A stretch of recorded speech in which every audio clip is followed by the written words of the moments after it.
Tanpa terasa kita saat ini sudah memasuki akhir tahun 2023 dan kita akan menyongsong tahun 2024. Bersama saya Profesor Tirta Musitama.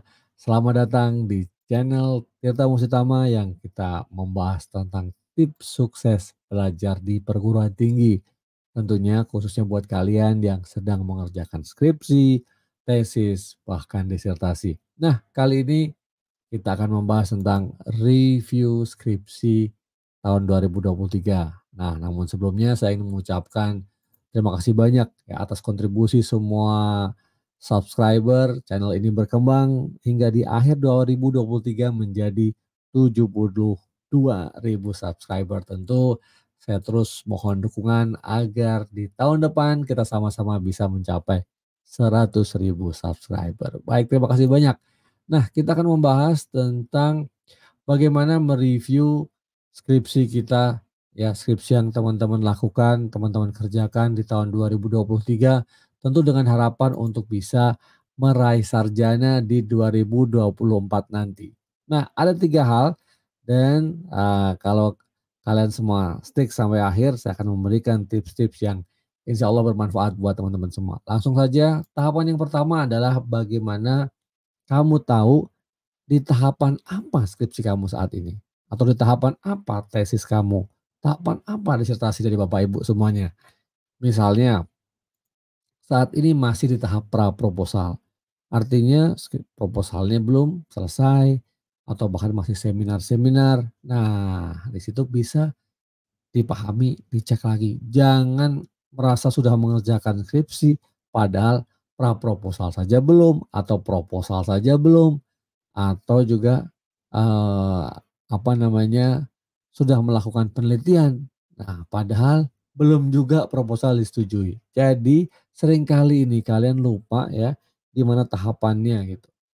Seringkalinya begini, merasa bahwa proposalnya udah oke padahal belum disetujui dengan, eee, benar gitu oleh atau diberikan ACC oleh pembimbing teman-teman semuanya. Nah, jadi kenali dulu. Karena apa? Setiap tahapan itu berbeda treatment-nya, ya, berbeda apa yang harus dipenuhi. Kalau proposal, teman-teman mungkin masih bisa untuk, cari-cari topik, kayak belanja sana sini topiknya itu, yang ini bagus, yang itu bagus. Nah, tetap harus dipilih ya, mana yang bagus, mana yang kurang bagus, mana yang suka, mana yang enggak, mana yang bisa dikerjakan, mana pun tidak gitu ya. Masih bisa belanja-belanja lah, mikir-mikir gitu. Nah, kemudian kalau misalnya saatnya proposal, berarti harus nyusun proposalnya, gimana naskah proposalnya udah bagus belum?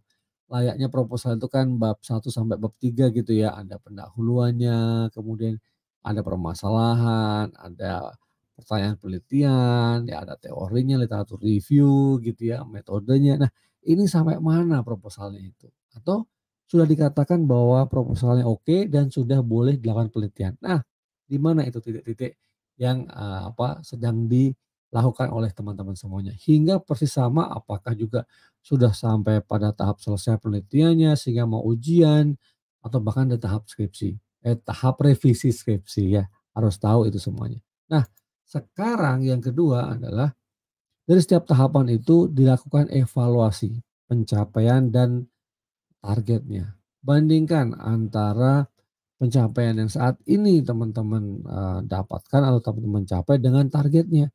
Sederhananya kalau misalnya, antara capaiannya itu masih jauh dari target, nah itu yang harus dikejar lagi gitu. Misalnya diceknya gimana, coba deh aktivitas yang sudah dikerjakan di masing-masing tahapan pengerjaan skripsi, tesis maupun disertasi tadi apa. Misalnya aktivitasnya sedang collect data, ya mengumpulkan data. Nah oke, hasilnya seperti apa? Sesuaikan dengan jadwalnya, lihat jadwalnya. Nah selama ini dalam proposal misalnya disepakati atau ditulis bahwa bisanya untuk ngumpulin data itu 3 bulan. Nah sekarang udah berapa bulan? Baru 1 bulan kah? Atau sudah 4 bulan, melebihi? Nah ini menjadi hal yang penting yang kemudian bagian dari evaluasi.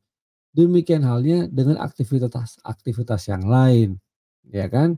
Semakin detail kamu bisa cek, membandingkan antara pencapaian dengan target itu menjadi, makin bagus ya kamu untuk melakukan langkah-langkah berikutnya. Sederhananya coba deh cek ada gapnya nggak gitu ya, ada gapnya nggak? Kalau ada, tinggi atau besar nggak gapnya? Kalaupun besar, kenapa ini bisa terjadi gitu ya. Nah untuk itu setelah cari alasan-alasannya kenapa kemudian juga caranya gimana bisa memperbaiki itu ya. Cari sekali lagi gap-gapnya. Nah kemudian hal yang ketiga adalah bagaimana menyusun strategi baru.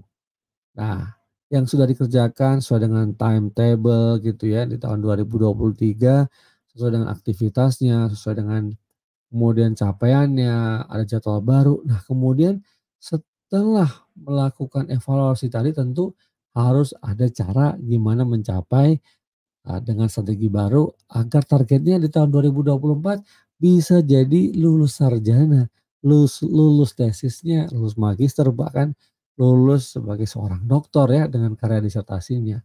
Cek lagi berdasarkan evaluasi dari masing-masing tahapan tadi, apakah ada persoalan teknis kah gitu ya, ataukah persoalan non teknis. Nah, persoalan teknis ini yang terkait langsung dengan pembuatan skripsi, tesis maupun disertasi. Sedangkan non teknis biasanya hal-hal ya di luar tesis, disertasi maupun skripsi cuman punya pengaruh besar. Misalnya apakah keluarga ya kan, apakah misalnya kondisi keuangan ya sehingga untuk nyari data susah.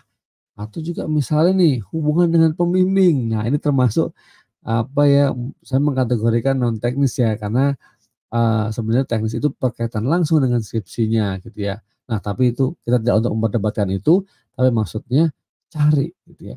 Ada hal teknis yang terkait dengan tesis, skripsi, disertasi secara langsung ya, persoalannya di situ atau yang non teknis di luar itu gitu. Misalnya kamu males, nah itu non teknis tuh ya. Kamu misalnya ada kegiatan lain yang lebih menarik sehingga tesis kamu atau skripsi kamu atau disertasi Bapak Ibu sekalian harus ditinggalkan dulu. Wah itu gawat kalau gitu ya namanya ya.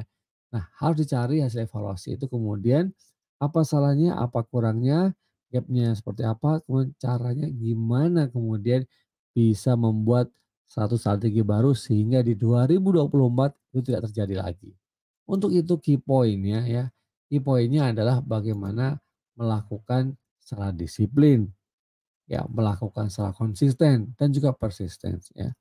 Konsisten terus, tahapan-tahapannya dilakukan ya, dan juga persisten, sabar ya. Begitu banyak tantangan, hambatan, waduh rintangannya apa, tapi kamu tidak boleh menyerah. Nah ini menjadi hal yang menurut saya sangat penting ya, yang tidak bisa ditinggalkan kalau kamu mau lulus ya, mau, skripsinya kelar dan kemudian kamu bisa meraih menjadi seorang sarjana di tahun 2024. Nah begitu itu yang bisa saya sampaikan, semoga bisa memberikan manfaat buat kalian, mereview di tahun 2023 dan juga nanti hasil review itu bermanfaat dengan strategi-strategi baru yang bisa kamu capai untuk 2024. Tapi yang paling penting semuanya adalah mengerjakan. Kerjakan sampai selesai karena skripsi yang bagus, tesis yang bagus, disertasi yang bagus adalah skripsi, tesis, disertasi yang selesai. Terima kasih banyak.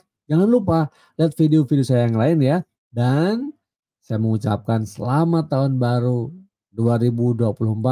Banyak harapan baru yang bisa dikerjakan. Khususnya kamu harus bisa menjadi seorang sarjana, seorang magister atau seorang doktor. Sampai ketemu lagi. Sehat selalu.